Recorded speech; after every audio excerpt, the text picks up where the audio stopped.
নমস্কার। কোন জিনিসটি বলুন তো বাঙালির নিত্য জীবনযাত্রার সঙ্গী? তা যেমন অফিস পাড়ায় দুপুরে তাড়াহুড়োর মুখে আছে, তেমনই আছে খেলা দেখার পর সন্ধেবেলা ক্লাবের তাঁবুতে।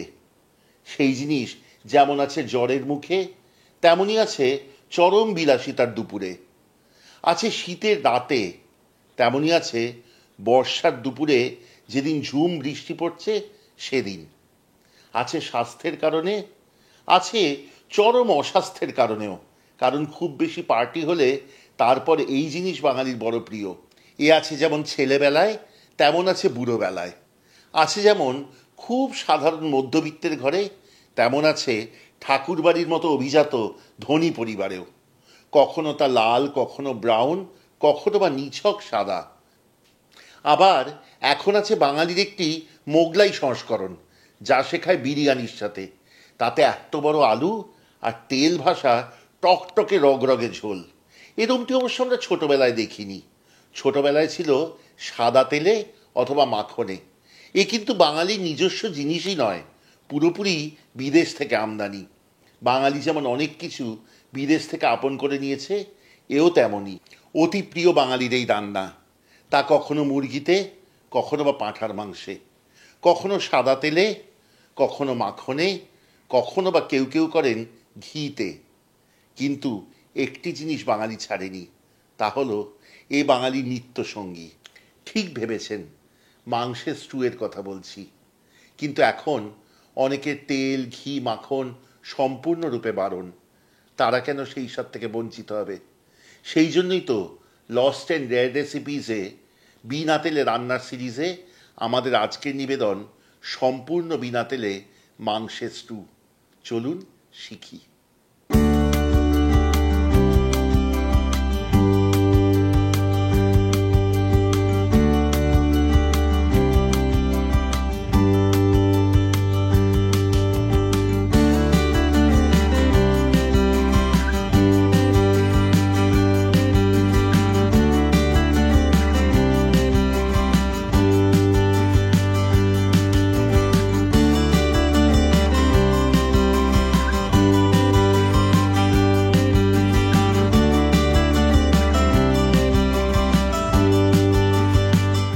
লস্ট অ্যান্ড রেয়ার রেসিপিসে আজ অবধি যে কটি রান্না রেঁধেছি, তার মধ্যে সত্যিকারের সহজতম যে কটি রান্না, তার মধ্যে এটি একটি।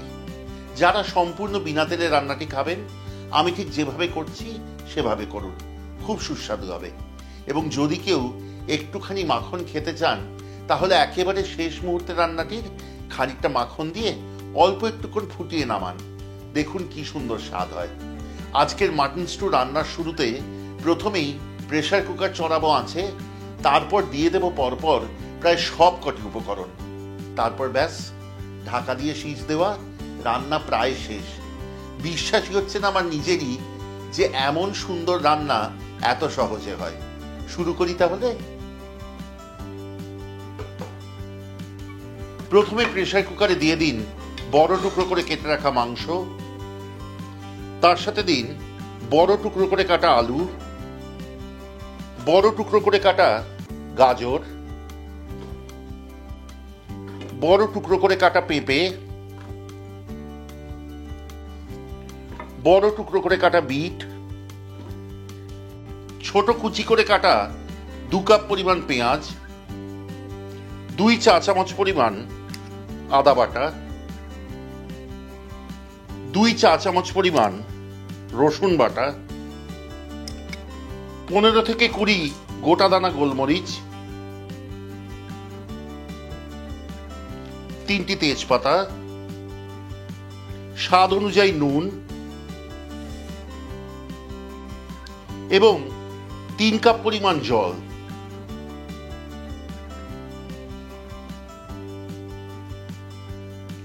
ভালো করে মিশিয়ে নিন সবটুকু।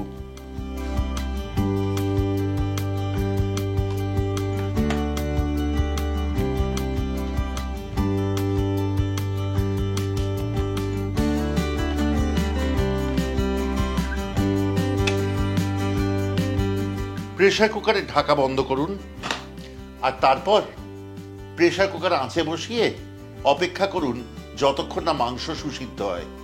এই সময় কিন্তু প্রেসার কুকারে কটি শীষ দেবেন তা নির্ভর করবে আপনি কেমন মাংস পেয়েছেন তার গুণমানের ওপর। আমি এখানে দেব 6 থেকে 7টি শীষ। তারপর অপেক্ষা, তারপর ঢাকা খুলে রান্না শেষ করার পালা। তবে হ্যাঁ, এই রান্না কিন্তু শেষ করব প্রেসার কুকারে নয়, কড়াইয়ে ঢেলে। যতক্ষণ মাংস সেদ্ধ হচ্ছে সেরে নিন আরেকটি ছোট্ট কাজ। একটি বাটিতে নিয়ে নিন 1.5 কাপ পরিমাণ দুধ এবং তাতে দিন 2 টেবিল চামচ পরিমাণ ময়দা, সাথে দিন 1.5 টেবিল চামচ পরিমাণ চিনি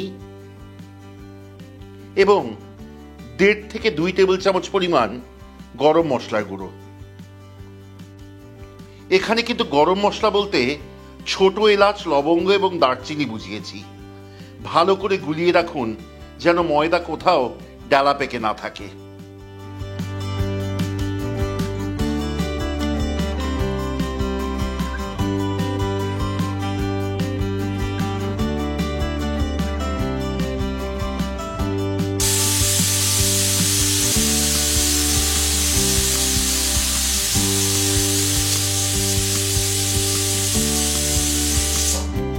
সাতটি শীষ হয়ে গেছে, এবার খুলে দেখবার পালা।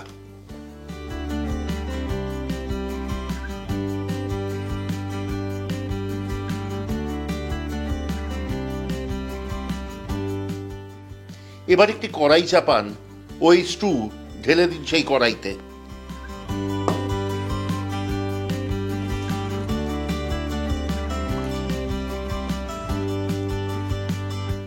এইবার এই রান্নার মধ্যে গুজে দিন বেশ কয়েকটি গোটা কাঁচা লঙ্কা।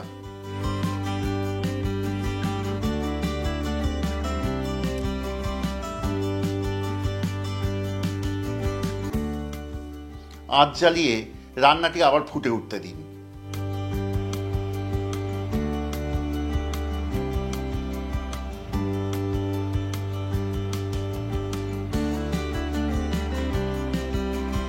এই সময়ে রান্নাটি ফুটতে দিন পরবর্তী 4-5 মিনিট। কেমন লাগছে আজকে পর্বটি কমেন্টে লিখে জানাতে ভুলবেন না। যদি পর্বটি দেখতে দেখতে এমন কারোর কথা মনে পড়ে যার সত্যিকারের প্রয়োজন স্বাস্থ্যের কারণে এইরকম তেলবিহীন রান্না, তাহলে তাদের সাথে শেয়ার করুন তাদের সাথেও যারা আপনাকে ভালোবাসে এবং আপনি যাদের ভালোবাসেন, কারণ তাদেরও কেউ এমন না এমন পরিচিত থাকবেই। যদি ভালো লাগে তাহলে সাবস্ক্রাইব করে সঙ্গে থাকবেন এবং বেল আইকনটি টিপে দিতে ভুলবেন না, যাতে সব রান্নার নোটিফিকেশন প্রথম পৌঁছয় আপনার কাছে। আর হ্যাঁ, যদি আমাদের যোগাযোগ করতে চান তাহলে অবশ্যই যোগাযোগ করুন ফোন কল বা হোয়াটসঅ্যাপের মাধ্যমে 6291834357 এই নম্বরে।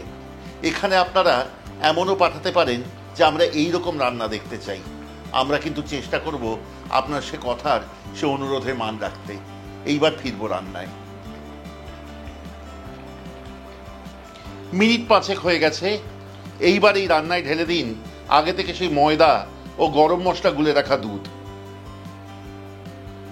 খুব আলতো হাতে রান্নাটি একবার মিশিয়ে নিন। একটু বাদেই ঝোল ফুটে ঘন হবে, তখন বুঝবেন প্রস্তুত হয়েছে আপনার করা এই সম্পূর্ণ বিনা তেলে মাংসের স্টু। অতি স্বাস্থ্যকর এই রান্নাটি কিন্তু পরিবেশন করবেন ভাত বা পাউরুটির সাথে।